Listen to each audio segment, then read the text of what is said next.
అయితే ఇప్పటివరకు మనము ఇంతకుముందు వచ్చినటువంటి సిరీస్‌లో వివిధ పార్ట్స్‌లో ఏంటంటే, ఈ సినిమాకు సంబంధించినటువంటి పాజిటివ్ వైబ్ ఎలా ఉంది?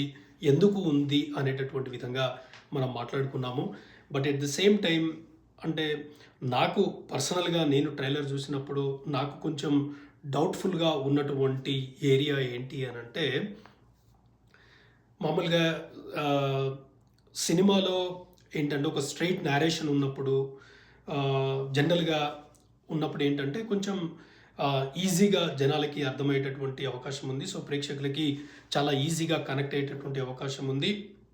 బట్ ఆహ్, ఇప్పుడు ఈ సినిమా ట్రైలర్ చూసినప్పుడు గానీ, వాళ్ళ ఇంటర్వ్యూ సినిమాకి సంబంధించినటువంటి టీమ్ ఇంటర్వ్యూ మనం చూసినప్పుడు ఏంటి అనంటే, ఈ సినిమాలో ఒక క్యారెక్టర్స్ అనేటటువంటి ఈ సినిమాకి సంబంధించినటువంటి క్యారెక్టర్స్ ఎవరైతే ఉన్నారో, వాళ్ళు మారుతా ఉంటారు అని చెప్పడం జరిగిందనమాట. అంటే ఎలా అంటే, అంటే గుడ్డున్న పర్సన్ బ్యాడ్‌గా మారుతా ఉంటాడు. బ్యాడ్‌గా ఉన్న పర్సన్ గుడ్‌గా మారుతా ఉంటాడు అని వాళ్ళు చెప్తా ఉన్నారు. సో, అంటే వాళ్ళు చెప్పడం ఏంటంటే, ఇలాంటి పర్టిక్యులర్ సబ్జెక్ట్ గానీ, ఈ విధమైనటువంటి ఆ క్యారెక్టరైజేషన్ గానీ, వివిధ పాత్రలు బిహేవ్ చేసేటటువంటి విధానం ఇవన్నీ ఏంటంటే, ఇంతకుముందు స్క్రీన్ మీద ఎప్పుడూ గూడా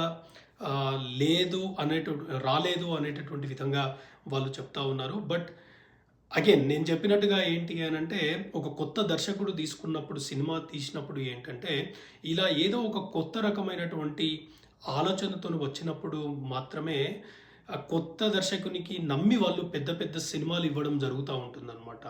సో, ఇప్పుడు ఏంటంటే ఆహ్, అంటే కత్తికి 2 వైపులా పదును ఉన్నట్టు ఏంటి అనంటే, ఆహ్, ఇప్పుడు డబుల్ ఎడ్జెడ్ స్వార్డ్ అంటారు కదా! అంటే ఇప్పుడు మీకేంటంటే ఇలాంటి కథ తీసుకున్నప్పుడు ఏంటంటే డెఫినిట్‌గా కొంచెం అయితే రిస్క్ అయితే ఉంటుంది. బట్ ఆ రిస్క్‌ని వాళ్ళు గనుక ప్రాపర్‌గా ఓవర్‌కమ్ గనుక చేసి లేకపోతే మిటిగేట్ చేసేటటువంటి విధంగా ఆ నేరేషన్ ఉండి అందరూ యాక్సెప్ట్ చేసేటటువంటి విధంగా ఉంటే మాత్రము డెఫినిట్‌గా అందరికీ కనెక్ట్ అయ్యేటటువంటి అవకాశం ఉంది. సో, అది ఒకటి. తర్వాత నెక్స్ట్ ఏంటంటే వరుసగా అంటే విలేజ్‌కి సంబంధించినటువంటి సబ్జెక్టులతోని వాళ్ళందరూ గూడా సినిమా తీస్తున్నటువంటి పరిస్థితి అయితే ఉంది. సో, మరి అలా వచ్చినటువంటి సినిమా ఏంటంటే, ఇది ఒక ఎక్స్‌టెన్షన్ లాగా కాకుండా ఏంటి అనంటే, ఎంతో కొంత డిఫరెంట్‌గా చూపిచ్చి అందరికీ ఎంగేజింగ్ అయ్యేటటువంటి విధంగా గనుక ఈ సినిమా తీస్తే సక్సెస్‌ఫుల్